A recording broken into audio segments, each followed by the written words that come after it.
नमस्ते मेरे प्यारे दोस्तों, स्वागत है आपका अपना YouTube channel motive happy study पर।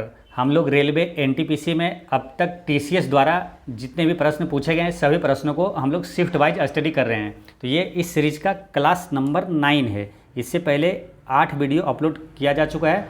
जो लोग नहीं देखें वो प्ले लिस्ट में जाकर जरूर देख लीजिएगा। और इस सीरीज़ में हम लोग जो कि स्टडी करेंगे वो चैप्टर है सारा क्या क्या है, फिजिक्स, केमिस्ट्री, बायोलॉजी और पर्यावरण एवं पारिस्थितिकी यानी कि इन्वायरमेंट एंड इकोलॉजी। फिर है आपका विज्ञान प्रौद्योगिकी यानी कि साइंस एंड टेक्नोलॉजी, और कंप्यूटर से जितने भी प्रश्न पूछे गए सभी प्रश्नों को स्टडी करेंगे। साथ में मोस्ट एक्सपेक्टेड प्रश्न भी पढ़ते जाएंगे जो कि आने वाले आपके एग्जाम में निश्चित रूप से पूछा जाएगा। तो चलिए शुरू करते हैं। आज हम लोग पढ़ेंगे सेट नंबर 11 है ना। टोटल इसमें आपको 183 सेट में एग्जाम लिया गया था, तो टोटल 183 शिफ्ट का हम लोग स्टडी करेंगे। ये सेट नंबर 11 है, ठीक है। और ये शिफ्ट जो 3 है 31 मार्च का 2016 में जो एग्ज़ाम हुआ था वो शिफ्ट 3 का ये क्वेश्चन है, ठीक है। तो चलिए शुरू करते हैं। पहला क्वेश्चन है कि कवक विज्ञान क्या है। कवक विज्ञान यानी कि माइकोलॉजी ये क्या है। तो इसका करेक्ट आंसर है ये कुकुरमुत्ता का अध्ययन है। कुकुरमुत्ता बोलिए, कुकुरमुत्ता किसको बोला जाता है, जैसे कि मशरूम हो गया, फंगस, कवक या तो फफूंदी, ये सभी एक ही चीज़ है। इसी का अध्ययन यानी कि कुकुरमुत्ता, मशरूम, फंगस, कवक या फफूंदी या तो फंगी है ना, FUNGI, वो सभी चीज़ों का अध्ययन वो कवक विज्ञान कहलाता है ना। कवक विज्ञान के अंतर्गत इसका अध्ययन करते हैं। तो यूँ समझिए कुकुरमुत्ता यानी कि फंगस का अध्ययन, ठीक है, यानी कि मशरूम का अध्ययन है ना। तो कुकुरमुत्ता जो किसको बोलते हैं, मशरूम को ही हिंदी में कुकुरमुत्ता बोला जाता है, ठीक है। तो फंगस बोलिए, उसी सब एक ही चीज़ है, ठीक है। तो उसका अध्ययन कवक विज्ञान कहलाता है, ठीक है। अब यहाँ से कुछ इंपॉर्टेंट जो क्वेश्चन है जो कि एग्जाम में पूछा जाता है वो सभी यहाँ पर स्टडी करेंगे, ठीक है। पहले तो ये समझेंगे कि कवक का अध्ययन क्या कहलाता है, ये प्रश्न पूछा जाता है। और एक है शैवाल का अध्ययन क्या कहलाता है, ठीक है। ये दोनों को एक साथ याद करेंगे और कभी भूलेंगे भी नहीं, इस तरह से याद करेंगे, ठीक है। तो यहाँ पहले समझिए पहले ये कवक है, ये ठीक है, ये कवक है ना। इसको देख सकते हैं यहाँ, ये कवक है जो कि बरसात के दिनों में ये होता है कवक। और ये है आपका शैवाल। शैवाल किसको बोलते हैं, जो कि जहाँ ज़्यादातर पानी ज़्यादा दिनों तक रहता है तो वहाँ काई जैसा जो जम जाता है ये हरे जैसा, तो ये शैवाल कहलाता है, ठीक है। काई जैसा जो जम जाता है यही शैवाल होता है, ठीक। अब बात करते हैं शैवाल का अध्ययन क्या कहलाता है, तो फाइकोलॉजी कहलाता है, ठीक है। शैवाल का अध्ययन फाइकोलॉजी और कवक का अध्ययन को माइकोलॉजी कहा जाता है। इसे याद कैसे रखना है ताकि आप कभी इसमें कन्फ्यूजन भी ना हो और भूले भी नहीं। तो इसको याद रखना है, एक शब्द लिख लीजिएगा, साफ काम, ठीक है। साफ काम। जब भी क्वेश्चन आपसे पूछा जाएगा ना कि शैवाल का अध्ययन क्या कहलाता है, तुरंत दिमाग में आपको आएगा क्या, साफ काम, यानी कि शैवाल का अध्ययन फाइकोलॉजी और कवक का अध्ययन माइकोलॉजी है ना। साफ से हो गया शैवाल का अध्ययन फाइकोलॉजी, काम से हो गया कवक का अध्ययन माइकोलॉजी। तो कुछ भी पूछा जाएगा इस दोनों में से आपको कन्फ्यूजन भी नहीं होगा, तुरंत दिमाग में आ जाएगा। जैसे पूछेगा कवक का अध्ययन क्या कहलाता है, तुरंत दिमाग में आएगा साफ काम। काम यानी कवक का अध्ययन माइकोलॉजी और साफ यानी शैवाल का अध्ययन फाइकोलॉजी कहलाता है, ठीक है। तो ये याद रखना है आपको। तो यहाँ से आपको याद रहेगा साफ काम से ये दोनों चीज़ें, ठीक है, और कभी कन्फ्यूजन भी नहीं होगा। अब बात करते हैं इसमें जो चीज़ें दिया हुआ है क्या क्या, बैक्टीरिया का अध्ययन, ये क्या कहलाता है, बैक्टीरिया का अध्ययन यानी कि जीवाणु विज्ञान यानी कि बैक्टीरियोलॉजी कहलाता है ना, बैक्टीरियोलॉजी कहलाता है। कुकुरमुत्ता का आपको ये मालूम है ना, माइकोलॉजी हो गया। और वायरस का अध्ययन क्या कहलाता है, वायरोलॉजी कहलाता है ना। वायरस का अध्ययन वायरोलॉजी कहलाता है। और परजीवियों का अध्ययन क्या कहलाता है, तो पैरासीटोलॉजी कहलाता है ना, पैरासीटोलॉजी। परजीवियों का अध्ययन पैरासीटोलॉजी कहलाता है, ठीक है। अच्छा, यहाँ से एक अति महत्वपूर्ण प्रश्न आपसे अगर पूछा जाए कि कवक के सेल किससे बने होते हैं, है ना, कवक का सेल किससे बने होते हैं। कवक का सेल जो होता है वो किससे बना होता है, तो काइटिन से बना होता है, ये याद रखना है, काइटिन है ना। कवक का सेल काइटिन से बना होता है।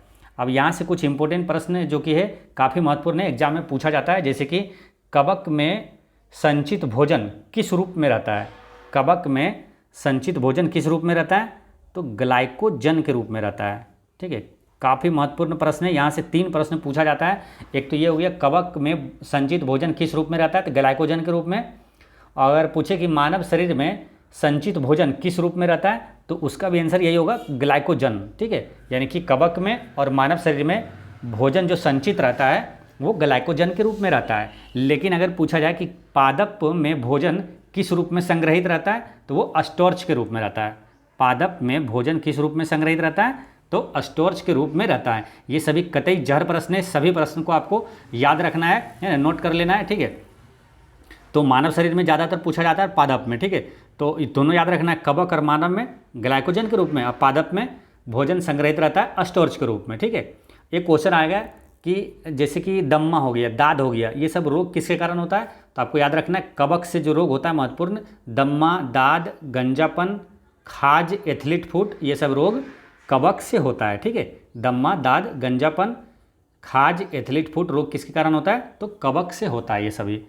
चलिए नेक्स्ट क्वेश्चन देखते हैं। मेलियोडोसिस है ना, मेलियोडोसिस क्या है, मेलियोडोसिस क्या है, तो 4 ऑप्शन दिया हुआ है, इसमें से बताना है क्या है ये। तो इसका करेक्ट आंसर है ये संक्रामक रोग है। मेलियोडोसिस क्या है, तो संक्रामक रोग है। मेलियोडोसिस संक्रामक रोग है, ठीक है। यहाँ पर इसके बारे में कुछ समझते हैं। देखिए मेलियोडोसिस जो है ये वर्क होल्डरिया अस्यूडोमेली, वर्क होल्डरिया अस्यूडोमेली ये है, ठीक है। और ग्राम ऋणात्मक जीवाणु के कारण होता है, ठीक है। यहाँ पर ये पूरा होगा ये कि मेलियोडोसिस वर्क होल्डरिया अस्यूडोमेली ग्राम ऋणात्मक जीवाणु के कारण होता है। और यह रोग प्रायः उष्णकटिबंधीय क्षेत्रों में होता है, और यह 1911 में हिटमोर द्वारा रंगून में पहचाना गया था। यह रोग शरीर में सूजन, यकृत में संक्रमण तथा फेफड़ों को प्रभावित कर सकता है। यह मधुमेह पीड़ित रोगियों को सीधे प्रभावित करता है। तो ये सभी एक्स्ट्रा फैक्ट्स आपको ध्यान में रखना है। नेक्स्ट है भूगणित क्या है ना, जियोडेसी ये क्या है, तो भूगणित क्या है, तो इसका करेक्ट आंसर है ऑप्शन नंबर डी, गणित की वह प्रशाखा जो पृथ्वी के आकार और क्षेत्रफल से संबंधित है, वो भूगणित है, ठीक है। भूगणित क्या है, यानी कि जियोडेसी है कि गणित की वह प्रशाखा जो पृथ्वी के आकार और क्षेत्रफल से संबंधित है। भूगणित के अंतर्गत पृथ्वी के भौगोलिक स्थिति का विस्तृत अध्ययन गणितीय आधार पर किया जाता है, ठीक, ये ध्यान रखना है। और इसी तरह एक आएगा क्या, जियोलॉजी। तो जियोलॉजी क्या है, वो भू विज्ञान है, यानी कि पृथ्वी से जुड़े अध्ययन का विज्ञान वो जियोलॉजी कहलाता है, ठीक है, जियोलॉजी, ठीक है। यह है जियोडोसी ये वाला, और यह जियोलॉजी जिसमें क्या है पृथ्वी से जुड़े अध्ययन का विज्ञान, ये भू विज्ञान यानी जियोलॉजी कहलाता है। नेक्स्ट क्वेश्चन है कि सुस्ती क्या है, यानी एस्टिवेशन क्या है।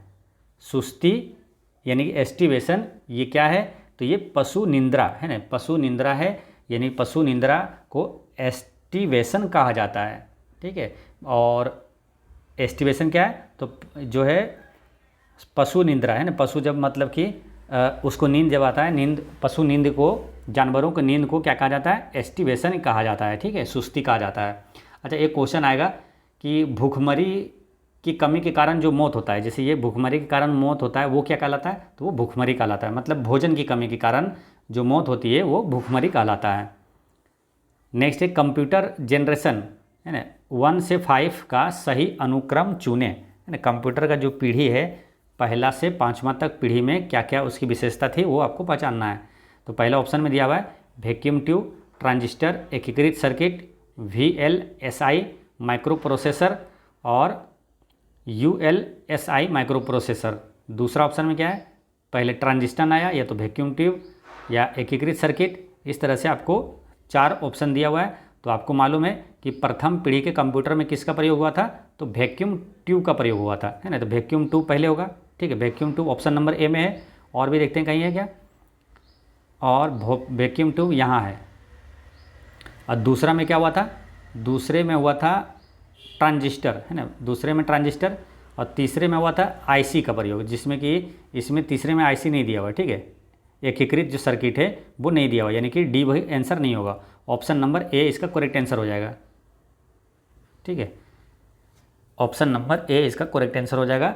यानी कि पहली पीढ़ी के कंप्यूटर में वैक्यूम ट्यूब का प्रयोग हुआ था, दूसरी पीढ़ी के कंप्यूटर में ट्रांजिस्टर का, तीसरी में एकीकृत सर्किट का, और चौथी में VLSI, इसको बोलते क्या, बृहद एकीकृत सर्किट होता है ना, बृहद एकीकृत सर्किट माइक्रो प्रोसेसर, और ये होता है अति बृहद है ना, अल्ट्रा लार्ज, क्या होता है, अल्ट्रा लार्ज स्केल इंटीग्रेशन है ना, अल्ट्रा लार्ज स्केल इंटीग्रेशन। और VLSI का फुल फॉर्म क्या हो गया, वेरी लार्ज स्केल इंटीग्रेशन। ठीक है, तो ये याद रखना है। एक बार फिर समझिए, पहली पीढ़ी में क्या हुआ, वैक्यूम ट्यूब, दूसरी ट्रांजिस्टर, फिर तीसरा है एकीकृत सर्किट, दूसरा है वेरी लार्ज स्केल इंटीग्रेशन, और ये है ultra large scale integration micro processor का प्रयोग हुआ था। यहाँ काफ़ी महत्वपूर्ण है, कई बार एग्जामों में पूछा गया, आपसे डायरेक्ट क्वेश्चन पूछ लिया जाएगा अलग अलग तरीके से कि वैक्यूम ट्यूब का प्रयोग किस पीढ़ी के कंप्यूटर में हुआ था। तो वैक्यूम ट्यूब का प्रयोग प्रथम पीढ़ी के कंप्यूटर में हुआ था। फिर पूछा जाएगा आपसे ट्रांजिस्टर का प्रयोग किस पीढ़ी के कंप्यूटर में हुआ था, तो दूसरी पीढ़ी के कंप्यूटर में हुआ था। एकीकृत यानी IC का एकीकृत सर्किट का प्रयोग ये तीसरी पीढ़ी के कंप्यूटर में हुआ था। ठीक है, ये तीनों काफ़ी महत्वपूर्ण है, याद रखना है। फिर चौथी में हुआ था VLSI, और पाँचवीं में ULSI माइक्रो प्रोसेसर का प्रयोग हुआ था। ठीक है, तो ये याद रखना है। बाकी कंप्यूटर के बारे में आपको मालूम है, कंप्यूटर का जनक किसे कहा जाता है, चार्ल्स बेबेज कहा जाता है। और कंप्यूटर से 2 प्रश्न आएगा, और इसमें क्या है, फुल फॉर्म सभी याद रखना है आपको। जैसे USB का फुल फॉर्म क्या होता है, USB काफ़ी महत्वपूर्ण है, यूनिवर्सल सीरियल बस होता है। फिर एक होता है URL का फुल फॉर्म क्या होता है, यूनिफॉर्म रिसोर्स लोकेटर।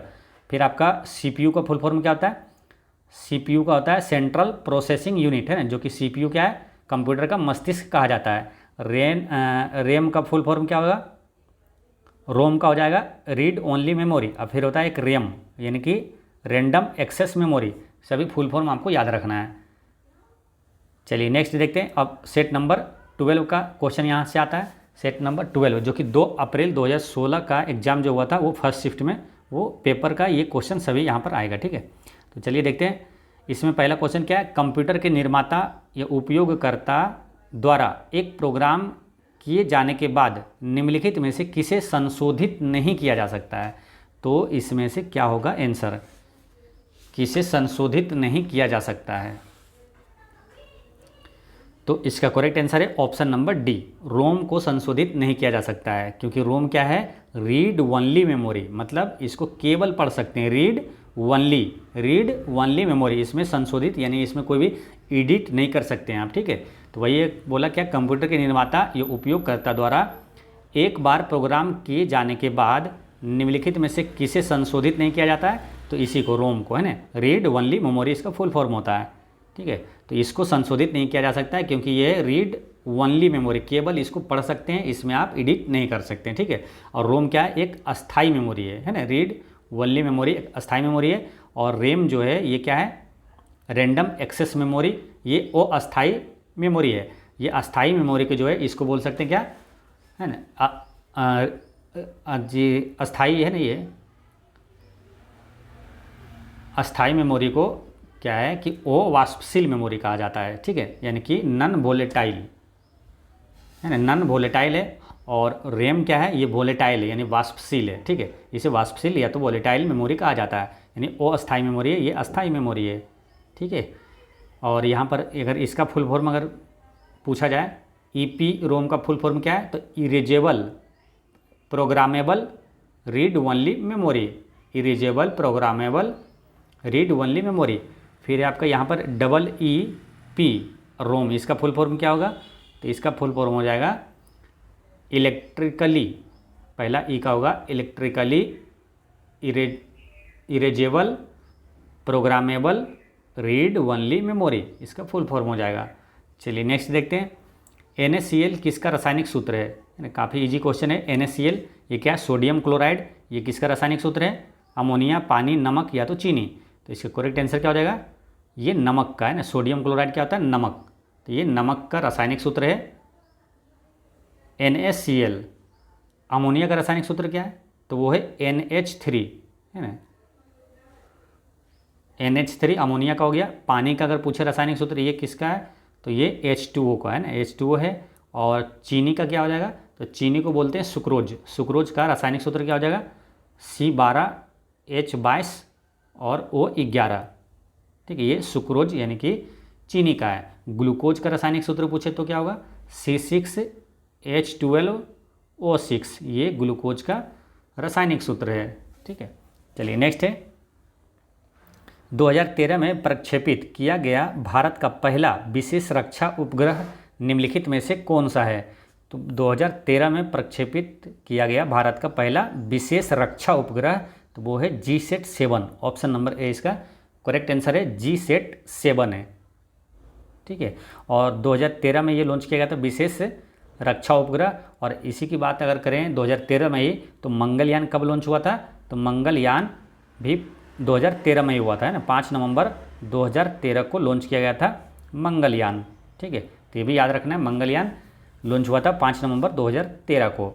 यहाँ से एक क्वेश्चन अगर पूछा जाए आपसे कि भू स्थैतिक उपग्रह का आवर्तकाल कितना होता है? तो 24 घंटा होता है। भू स्थैतिक उपग्रह का आवर्तकाल 24 घंटा होता है। अब भू स्थैतिक जो उपग्रह है पृथ्वी से कितनी ऊंचाई पर स्थित रहता है? तो 36,000 किलोमीटर ऊंचाई पर स्थित रहता है। काफ़ी इजी क्वेश्चन है, लेकिन कई बार एग्जामों में रिपीट हुआ है ना। ये सभी क्वेश्चन 36,000 किलोमीटर की ऊंचाई पर रहता है, ये ध्यान रखना है। अच्छा, भू स्थैतिक उपग्रह जो है पृथ्वी के चारों ओर वो कैसे चक्कर लगाती है? तो पश्चिम से पूर्व की ओर चक्कर लगाती है ना, पश्चिम से पूर्व की ओर चक्कर लगाती है। नेक्स्ट क्वेश्चन है, ये क्या है? CRISPR का क्या अभिप्राय है, यानी कि इसका फुल फॉर्म क्या है? तो इसका करेक्ट आंसर है ये क्लस्टर्ड। सी का क्या फुल फॉर्म है? क्लस्टर्ड, है ना। रेगुलरली इंटरस्पेस्ड शॉर्ट प्लान, क्या है ये? पैलिंड्रोमिक, है ना, पैलिंड्रोमिक रिपीट्स। CRISPR का फुल फॉर्म क्या है? सी का हो गया क्लस्टर्ड, आर का हो गया रेगुलरली, आई का हो गया इंटरस्पेस्ड, एस का हो गया शॉर्ट, और पी का है पैलिंड्रोमिक, और आर से हो गया रिपीट्स। इसका फुल फॉर्म है। ठीक है, ऑप्शन नंबर सी इसका करेक्ट आंसर हो गया। CRISPR यानी क्रिस्पर, CRISPR ऐसे पढ़ सकते हैं, है ना। CRISPR का full form option number C वाला हो गया।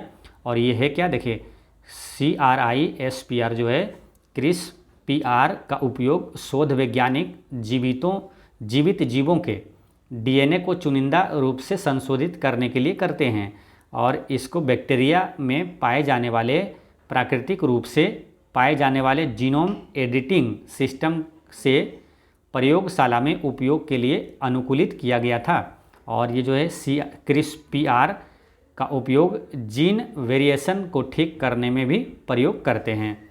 चलिए नेक्स्ट क्वेश्चन है कि निम्नलिखित में से कौन सा जल प्रदूषण का कारण नहीं है?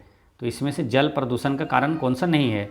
तो कुछ क्वेश्चन ऐसे भी रहते हैं एग्जामों में जो कि आप कभी नहीं पढ़े, फिर भी आप आंसर उसका ऑप्शन छांट के लगा सकते हैं। अब जैसे यही क्वेश्चन है, आप कभी नहीं पढ़े मान के चलिए, फिर भी ये पूछा क्या, कौन जल प्रदूषण का कारण नहीं है? अब ऑप्शन पढ़िए, आपको आंसर आ जाएगा खुद।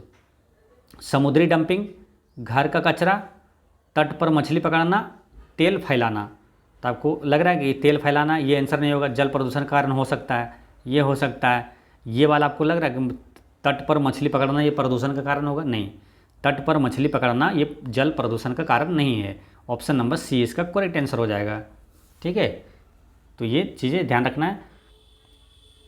तो इसका करेक्ट आंसर हो गया, तो इसका ऑप्शन नंबर सी हो गया। ठीक है। अच्छा, समुद्र के तल में रहने वाले जंतु क्या कहलाता है मालूम? ये क्वेश्चन पूछा जाता है कि समुद्र के तल में रहने वाले जंतु क्या कहलाता है? तो वो कहलाता है बेंथिक। बेंथिक कहलाता है। ये क्वेश्चन पूछा हुआ है, काफ़ी महत्वपूर्ण, याद रखना है। ठीक है। अच्छा, पेयजल शुद्धिकरण में किस गैस का प्रयोग किया जाता है? तो क्लोरीन का प्रयोग किया जाता है, ये भी याद रखना है। नेक्स्ट है, किस प्राणी के जीनोम को नवंबर में प्रकाशित किया गया था जो 10 वर्ष तक बिना भोजन पानी के जीवित रह सकता है और मांस पिगलेट के रूप में भी जाना जाता है? तो वो कौन सा जीव है ना? किस प्राणी के जीनोम को नवंबर में प्रकाशित किया गया था जो 10 वर्ष तक बिना भोजन पानी के जीवित रह सकता है? तो वो क्या है मालूम? वो है टोर्डिग्रेड।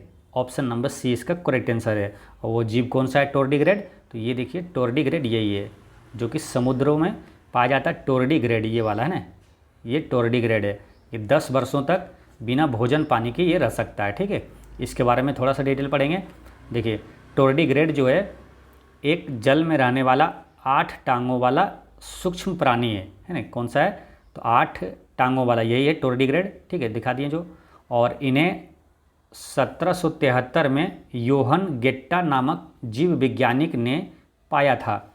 टार्डिग्रेड पृथ्वी पर पर्वतों से लेकर गहरे महासागर तक और वर्षा वनों से लेकर अंटार्कटिका तक ये लगभग हर जगह रहते हैं। ठीक है, चलिए नेक्स्ट क्वेश्चन क्या पूछा है कि पशुओं की प्रजातियां ज़्यादातर डैश के कारण लुप्तप्राय हो रही है। तो वो कौन सा कारण है जो कि पशुओं की प्रजातियां लुप्त हो रही है? तो पहला ऑप्शन क्या है? आवास विखंडन, या तो अम्ल वर्षा, या अत्यधिक शिकार, या तो पानी की कमी। तो इसमें सबसे ज़्यादा सटीक आंसर कौन सा हो जाएगा? आवास विखंडन, है ना। आवास विखंडन के कारण है ना पशुओं की प्रजातियां लुप्त होते जा रही है। ठीक है, तो इसका करेक्ट आंसर हो गया ऑप्शन नंबर ए, आवास विखंडन। एक क्वेश्चन आता है यहाँ पर कि लुप्त प्राय प्रजातियों को किस सूची में रिकॉर्ड किया जाता है? तो रेड डाटा बुक में किया जाता है, ये याद रखना है।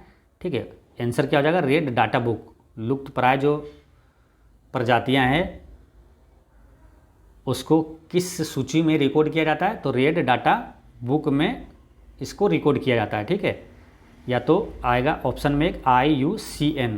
ठीक है, ये ध्यान रखना है। तो ये क्वेश्चन ज़्यादा ऑप्शन में रहेगा रेड डाटा बुक, तो इसका करेक्ट आंसर हो जाएगा लुप्त प्राय प्रजातियों का किस सूची में रिकॉर्ड किया जाता है? तो रेड डाटा बुक में रिकॉर्ड किया जाता है। नेक्स्ट क्वेश्चन है कि निम्नलिखित में से कौन सा सत्य है? तो पहला क्या है ऑप्शन में कि रेटिना पर बनने वाला प्रतिबिंब उल्टा होता है, और दूसरा क्या है? रेटिना पर बनने वाला प्रतिबिंब मूल छवि से दुगना होता है, या रेटिना पर बनने वाले प्रतिबिंब का आकार वस्तु के समान होता है, या रेटिना पर प्रतिबिंब जो निर्मित प्रतिबिंब है ऊर्ध्व होता है। तो इसका करेक्ट आंसर क्या है? ऑप्शन नंबर ए, रेटिना पर बनने वाला प्रतिबिंब उल्टा होता है। ठीक है, देखिए किसी वस्तु का रेटिना पर प्रतिबिंब उल्टा, वास्तविक एवं छोटा बनता है। ठीक है, उल्टा, वास्तविक और छोटा, जैसे यहाँ दिया दोगुना, ये नहीं होगा। छोटा बोला यानी कि ये वस्तु के समान यहाँ बोला, ये नहीं होगा। और उल्टा बनता है, ये ध्यान रखना है। ठीक है, तो इसका आंसर ये भी नहीं होगा। तो प्रतिबिंब कैसा? उल्टा, वास्तविक और छोटा बनता है ना। रेटिना पर प्रतिबिंब कैसे बनता है? उल्टा, वास्तविक और छोटा बनता है, और रेटिना पर्दे की भांति ये कार्य करता है। ठीक है, ये ध्यान रखना है। एक क्वेश्चन अगर ये पूछा जाता है कि मानव आँख में किसी वस्तु का प्रतिबिंब कहाँ बनता है? तो रेटिना पर बनता है। ठीक है, अच्छा, नेत्रदान में आँख का कौन सा भाग दान दिया जाता है? तो कोर्निया दान दिया जाता है। ठीक है, ये सभी अति महत्वपूर्ण प्रश्न है, याद रखना आपको। नेत्रदान में आँख का कौन सा भाग? कोर्निया दान दिया जाता है। और आँखों में प्रवेश करने वाले प्रकाश की मात्रा को नियंत्रित कौन करता है? तो आइरिस करता है ना। आइरिस को हिंदी में बोलते हैं परितारिका। ठीक है, अच्छा, अस्पष्ट दृष्टि की न्यूनतम दूरी कितनी होती है? तो 25 सेंटीमीटर होता है, ये भी याद रखना है आपको।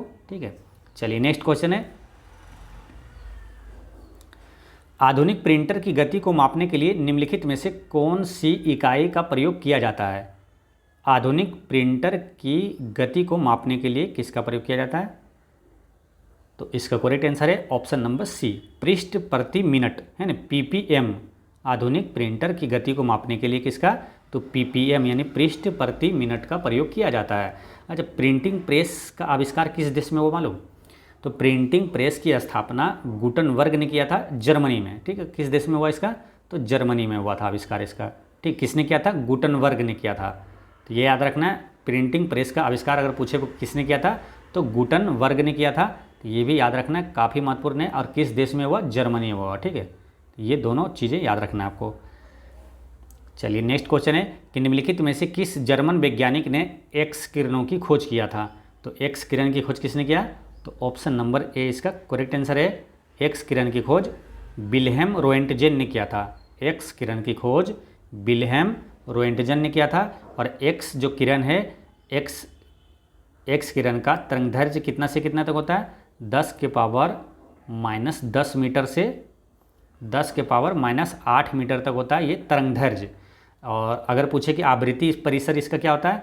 आवृत्ति रेंज जो होता है वो होता है 10⁻18 से 10⁻16 हर्ट्ज होता है। ठीक है, तो इसका तरंगदैर्घ्य पूछे तो 10⁻−10 मीटर से 10⁻−8 मीटर, और इसका आवृत्ति परिसर पूछे तो 10⁻18 से 10⁻16 हर्ट्ज तक होता है।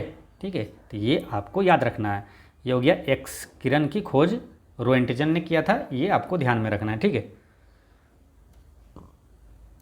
अच्छा, अगर पूछे आपसे कि ऑक्सीजन की खोज किसने किया था मालूम? ऑक्सीजन की खोज किया था प्रिस्टले, जोसेफ प्रिस्टले ने किया था ऑक्सीजन की खोज। और हंसाने वाली गैस की खोज भी किसने किया था? जो N2O होता है हंसाने वाली गैस, उसका खोज भी प्रिस्टले ने किया था। ठीक है, तो ये भी आपको याद रखना है। नेक्स्ट है, रेडियम किस खनिज से प्राप्त किया जाता है?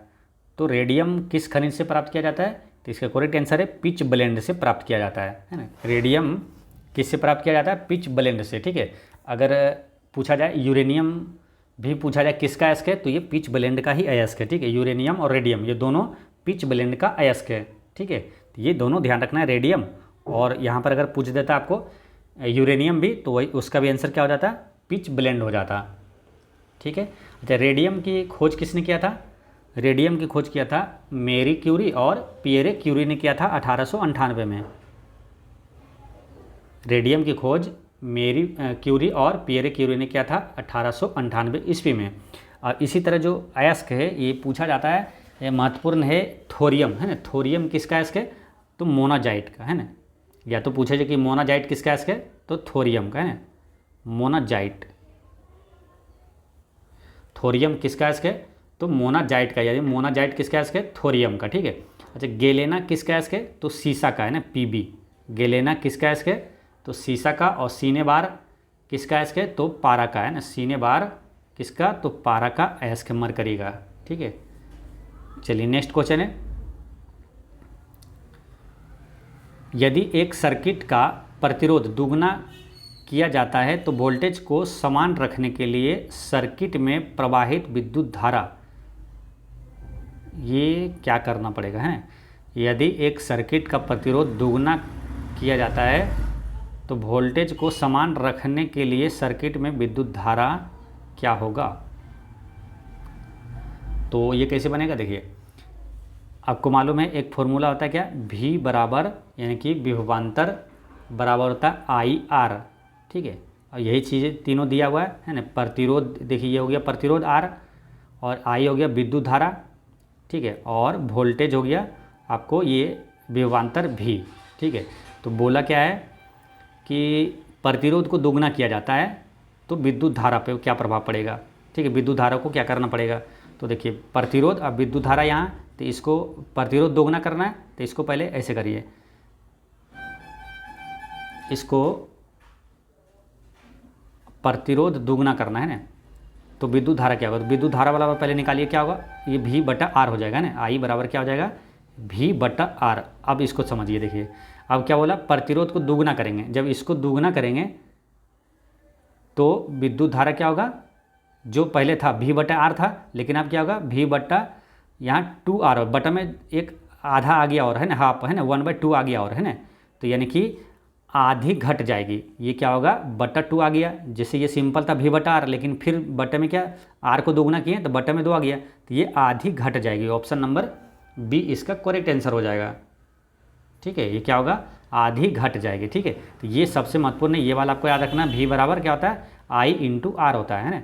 वोल्टेज यानी कि विभवांतर बराबर विद्युत धारा गुना प्रतिरोध होता है। ठीक है, तो यहाँ से I बराबर निकाल सकते हैं, V/R हो गया। ठीक है, अब जो भी पूछे आप आसानी से बना सकते हैं। ठीक, तो प्रतिरोध का SI मात्रक अगर पूछे तो क्या होता है? ओम। प्रतिरोध का SI मात्रक ओम होता है। अब प्रतिरोधकता का SI मात्रक ओम मीटर होता है। अब विद्युत धारा का SI मात्रक क्या होता है? एम्पियर होता है। नेक्स्ट क्वेश्चन है कि निम्नलिखित में से कौन सा स्टेम सेल का एक प्रकार नहीं है? तो स्टेम सेल का प्रकार कौन सा नहीं है? तो देखिए, नाभि रज्जु जो है ये स्टेम सेल का प्रकार है। ये भ्रूण जो है फेटल, ये भी है। और भ्रूण मूलीय है ना, एम्ब्रायोनिक, ये भी स्टेम सेल का प्रकार है। ये जो फेट है मेद, ये स्टेम सेल का प्रकार नहीं है। तो इसका correct answer option number D हो गया। ठीक है, स्टेम सेल किसी जीव से निकाला गया भाग है जो नवीन सेल के निर्माण में सहयोग करता है। तो स्टेम सेल क्या है? किसी जीव से निकाला गया भाग है जो नवीन सेल के निर्माण में सहयोग करता है। तो स्टेम सेल, ये फेट जो है ये स्टेम सेल नहीं है। ठीक है, इसका correct answer option number D हो गया। नेक्स्ट है, मानव शरीर में मौजूद निम्नलिखित कोशिकाओं में से किसमें माइटोकॉन्ड्रिया नहीं पाया जाता है? तो माइटोकॉन्ड्रिया इसमें किस में नहीं होता है? 4 ऑप्शन दिया है आपसे, पूछा है कि माइटोकॉन्ड्रिया किस में नहीं होता है। लाल रक्त कोशिका, यानी ये क्या है? RBC है ना, रेड ब्लड सेल।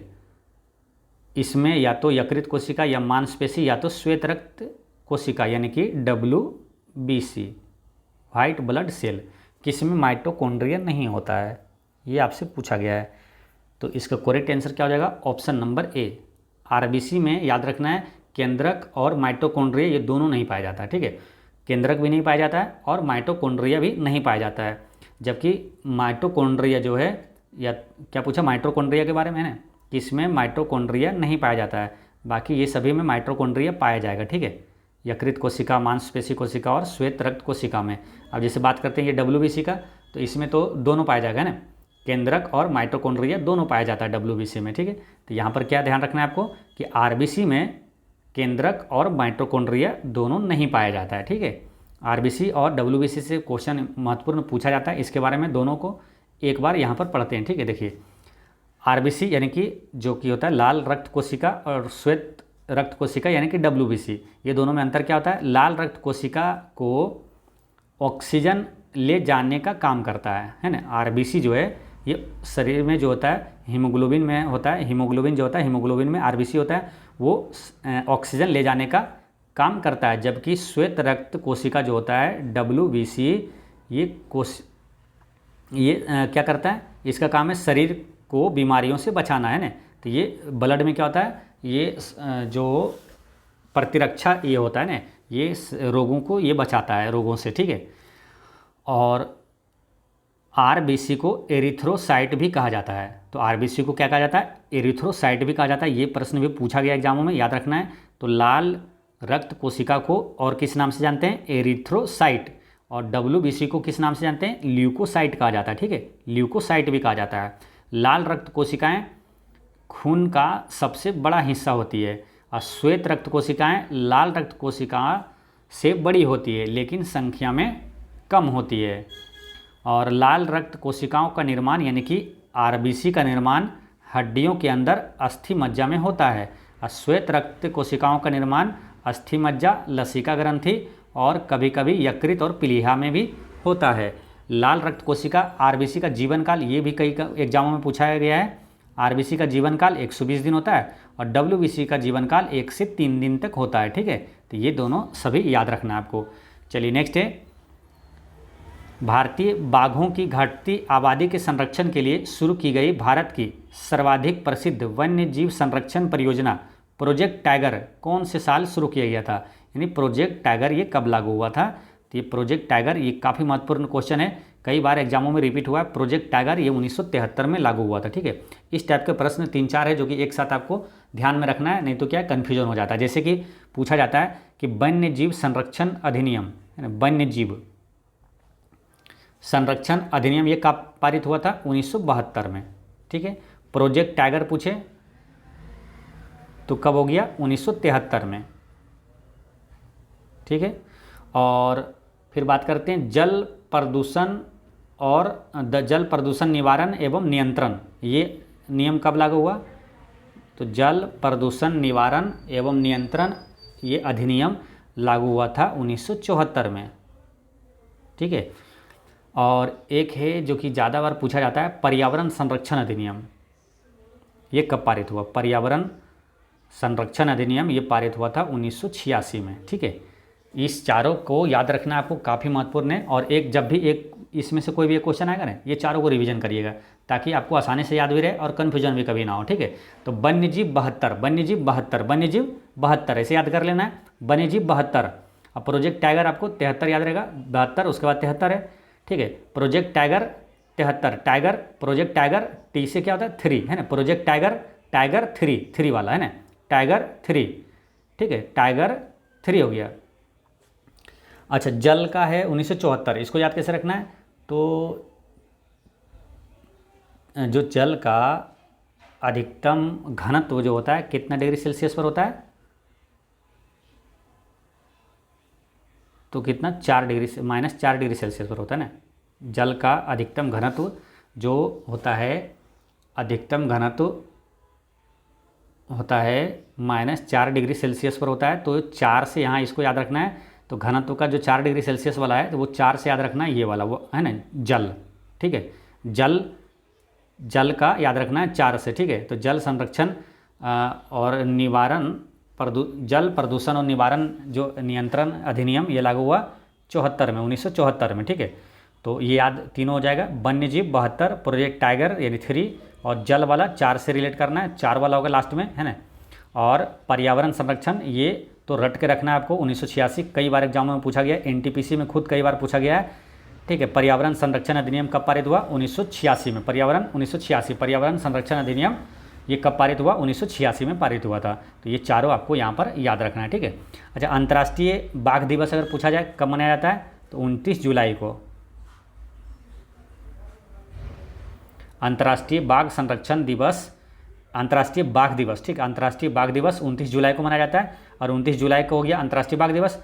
ठीक, इसके आगे आइए अगस्त में, 29 अगस्त को कौन सा दिवस आएगा? तो वो आता है राष्ट्रीय खेल दिवस, है ना, जो कि मेजर ध्यानचंद के जन्म दिवस पर मनाया जाता है, राष्ट्रीय खेल दिवस 29 अगस्त को। ये दोनों दिवस साथ में याद रखना है आपको, है ना। अंतर्राष्ट्रीय बाघ दिवस 29 जुलाई और 29 अगस्त को राष्ट्रीय खेल दिवस मनाया जाता है। अच्छा, सर्वाधिक बाघों की संख्या किस राज्य में है? तो मध्य प्रदेश में है। सर्वाधिक बाघों की संख्या पूछे, सर्वाधिक वन क्षेत्र पूछे तो वो भी मध्य प्रदेश हो जाएगा। और मध्य प्रदेश में अभी 2024 तक में कितना बाघों की संख्या है? 785, सबसे ज़्यादा मध्य प्रदेश में है, ठीक।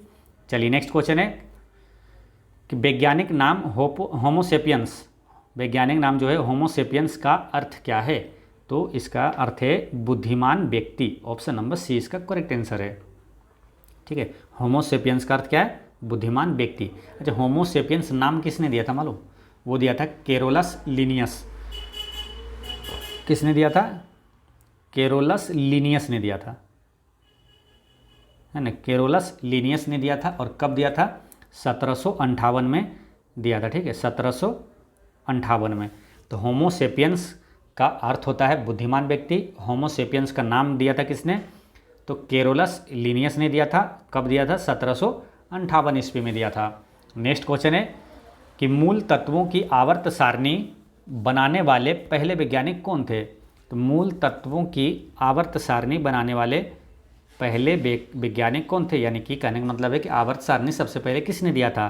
तो क्या था? किसने? दमित्री मेंडलीफ ने दिया था। किसने? तो मेंडलीफ ने दिया था। ऑप्शन नंबर सी इसका करेक्ट आंसर है, ठीक है। अच्छा, आधुनिक आवर्त सारणी किसने दिया था? तो हेनरी मोसले ने दिया था, ठीक है। ये दोनों महत्वपूर्ण प्रश्न याद रखना है। आवर्त सारणी सबसे पहले किसने बनाया था, तैयार किया था? मेंडलीफ ने। आधुनिक आवर्त सारणी किसने दिया था? हेनरी मोसले ने दिया था। अब मेंडलीफ का आवर्त सारणी वो किस पर आधारित था? तो परमाणु भार पर आधारित था ना, परमाणु द्रव्यमान पर आधारित था। और हेनरी मोसले का जो आवर्त सारणी है वो परमाणु क्रमांक यानी परमाणु संख्या के बढ़ते क्रम पर आधारित था, ठीक है। काफ़ी महत्वपूर्ण प्रश्न है ये। प्रश्न डायरेक्ट पूछा जाता है कि आपको पूछ लिया जाएगा कि आधुनिक जो आवर्त सारणी है वो किस पर आधारित है? तो परमाणु संख्या के बढ़ते क्रम पर आधारित है, ठीक है, ये याद रखना है। अच्छा, आधुनिक आवर्त सारणी में कितने वर्ग और आवर्त है? तो 18 वर्ग है और 7 आवर्त है, ठीक, ये याद रखना है।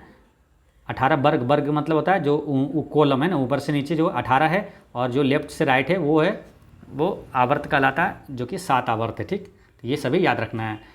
अच्छा, ये है यहाँ पर एक चीज़ है क्या? न्यूलैंड ने क्या किया था मालूम? अष्टक नियम किसने दिया था? तो न्यूलैंड ने दिया था। ये क्वेश्चन यहाँ से आता है, अष्टक नियम किसने दिया था? तो न्यूलैंड से ने दिया था। और त्रिक नियम किसने दिया था पूछे? तो डेबो रीनर ने दिया था, जो ना जो परमाणु का त्रिक नियम किसने दिया था? तो डेबो रीनर, ठीक है। ये सब प्रश्न कतई जहर प्रश्न है, एग्जाम में बहुत बार पूछा जाता है ना। तो त्रिक नियम किसने दिया था? तो डेबो रीनर ने दिया था। नेक्स्ट क्वेश्चन है कि जीवों और पर्यावरण के बीच की अन्योन्य क्रिया के वैज्ञानिक विश्लेषण और अध्ययन को क्या कहा जाता है? तो जीवों और पर्यावरण के बीच का अध्ययन कहलाता है पारिस्थितिकी, है। ऑप्शन नंबर ए इसका करेक्ट आंसर हो जाएगा, इकोलॉजी, ठीक है। पारिस्थितिकी कहलाता है, जीवों और पर्यावरण के बीच का अध्ययन जो है वो पारिस्थितिकी कहलाता है, ठीक है। सूक्ष्म जीवों का अध्ययन क्या कहलाता है? तो माइक्रोबायोलॉजी कहलाता है ना। सूक्ष्म जीवों का अध्ययन माइक्रोबायोलॉजी कहलाता है। और कीटों का अध्ययन वो कहलाता है एंटोमोलॉजी, ठीक है। याद कैसे रखना है? देखिए, अगर आपसे क्वेश्चन पूछा जाता है, ये काफ़ी महत्वपूर्ण प्रश्न है, ये दोनों, है ना, पूछा जाता है कीटों का अध्ययन क्या कहलाता है या तो पक्षियों का अध्ययन क्या कहलाता है। तो कीटों का अध्ययन हो गया एंटोमोलॉजी और पक्षियों का अध्ययन ऑर्निथोलॉजी। आपको एग्जाम में अगर आए तो आपको कन्फ्यूजन ना हो और आपको सोचना नहीं पड़े कि इसका आंसर क्या होगा। तो इसको याद कैसे करना है? थोड़ा सा हिंट इसमें लगा लेना, क्या मालूम? कीटो एंटो, कीटो एंटो, कीटो एंटो, कीटों का अध्ययन एंटोमोलॉजी। और पक्षियों का अध्ययन, देखिए पक्षी क्या करता है? उड़ता है ना, पक्षी उड़ता है तो उड़ने से इसको रिलेट करना क्या, उड़नी है ना, पक्षी उड़ता है, उड़ता ऐसे हो ना, उड़ता उड़नी है ना, उड़ता ऑर्निथोलॉजी, उड़नी है ना, उड़ना, उससे रिलेट कर लेना वॉइस को, ठीक है। पक्षी उड़ता है यानी उड़ने वाला ओरनी है ना, ऑर्निथोलॉजी, ठीक है। अब आपको क्या है एग्जाम में आएगा तो आपको कन्फ्यूजन ही नहीं होगा कौन सा ना होगा। जैसे आएगा कीटों एंटो वाला क्लिक कर देना है, पक्षी जैसे उड़ता ऑर्निथोलॉजी ऐसे क्लिक करना है, ठीक है। तो ऐसे ध्यान रखना आपको। और मत्स्य जो अध्ययन क्या कहलाता है, मत्स्य का अध्ययन वो इक्थियोलॉजी कहलाता है, ठीक। तो ये भी ध्यान रखना है। चलिए नेक्स्ट है, बाह्य अंतरिक्ष में यात्रा करने वाला प्रथम मानव कौन था। बाह्य अंतरिक्ष में यात्रा करने वाला प्रथम मानव कौन था। तो इसका करेक्ट आंसर क्या होगा, यानी कि क्वेश्चन ये पूछा जा रहा है सिंपल कि पहले अंतरिक्ष यात्री कौन थे, ठीक है। तो इसका करेक्ट आंसर है option number B, Yuri Gagarin, है ना। पहले अंतरिक्ष यात्री कौन थे, यूरी गागरिन थे, ठीक है। यहाँ से कुछ इंपॉर्टेंट प्रश्न है जो कि याद रखना आपको। जैसे कि पहला अंतरिक्ष यात्री पूछे तो यूरी गागरिन है जो कि रूस का था, ठीक है। लेकिन पूछे कि पहला अंतरिक्ष पर्यटक कौन था, तो वो था डेनिस टिट्टो। पहला अंतरिक्ष पर्यटक कौन था, डेनिस टिट्टो, ठीक है। कुछ महत्वपूर्ण प्रश्न आपको लिखाते हैं, काफ़ी महत्वपूर्ण है, ठीक है। सभी अति महत्वपूर्ण है, याद रखना आपको। पहला अंतरिक्ष यात्री हो गया यूरी गागरिन। अब पहला अंतरिक्ष पर्यटक डेनिस टिट्टो जो कि अमेरिका के थे। अगर पूछा जाए कि भारत के प्रथम अंतरिक्ष यात्री कौन था, तो राकेश शर्मा। अब भारत के प्रथम अंतरिक्ष पर्यटक तो वो है गोपीचंद थोटाकुरा, गोपीचंद थोटाकुरा, याद रखना, ठीक है। फिर से समझिए, देखिए भारत के बारे में फिर समझिए। भारत के प्रथम अंतरिक्ष यात्री पूछे तो राकेश शर्मा, लेकिन अंतरिक्ष पर्यटक पूछे तो गोपीचंद थोटाकुरा है। अब भारत के प्रथम महिला अंतरिक्ष यात्री वो है कल्पना चावला, ठीक है। तो ये सभी चीज़ें आपको याद रखना है। अब बात कर लेते हैं, यहाँ पर है नील आर्मस्ट्रॉन्ग और है बज एल्ड्रिन, ठीक है। ये दोनों से क्या याद रखना है, तो चंद्रमा पर कदम रखने वाला पहला व्यक्ति कौन था, तो यही था नील आर्मस्ट्रॉन्ग, ठीक है। नील आर्मस्ट्रॉन्ग पहले व्यक्ति जो चंद्रमा पर कदम रखने वाला। चंद्रमा पर कदम रखने वाला दूसरा व्यक्ति कौन था, तो वो था बज एल्ड्रिन, ठीक है। ये प्रश्न काफ़ी महत्वपूर्ण है। अभी आपको रेलवे टेक्नीशियन का एग्जाम हुआ है, एसएससी जीडी का एग्जाम 2025 में हुआ, ये प्रश्न पूछा गया था, ठीक है। दूसरे व्यक्ति, क्योंकि अब ज़्यादातर दूसरा व्यक्ति के बारे में पूछा जा रहा है, ठीक है। पहले नील आर्मस्ट्रॉन्ग के बारे में बहुत पूछा जाता था, अब दोनों पूछा जाता है। आपको 3 याद रखना, ठीक है। पहले व्यक्ति कौन थे, दूसरे व्यक्ति चंद्रमा पर, और तीसरे व्यक्ति चंद्रमा पर कदम रखने वाले कौन थे, ठीक है। तो ये था नील आर्मस्ट्रॉन्ग पहला व्यक्ति, ठीक है, याद रखना। आर्मस्ट्रॉन्ग ए से, बज एल्ड्रिन याद रखना बी से दूसरा, और ए बी के बाद क्या आता है सी से याद रखना कॉनरॉड, ठीक है। ये तीनों व्यक्ति था लगातार, ठीक है, ए बी सी।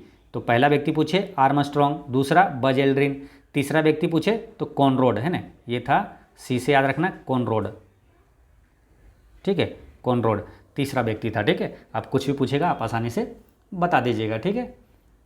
चलिए तो दोस्तों आज की वीडियो इतना तक ही रहने देते हैं, और कल से हम लोग सेट नंबर 13 यानी 13 का, है ना, जो भी प्रश्न पूछा गया है सभी उसका स्टडी करेंगे। और ये क्वेश्चन आपसे पूछते हैं जो कि इसका आंसर आप कमेंट में दीजिएगा, ठीक है। निम्नलिखित में से भिन्न को चुनें, तो इसमें क्या पहला ऑप्शन है एल्युमिनियम, लोहा, तांबा और पीतल, इसमें से भिन्न कौन सा है, इसका आंसर आप कमेंट में दीजिएगा, ठीक है। और कोई भी डाउट हो तो कमेंट में पूछिएगा।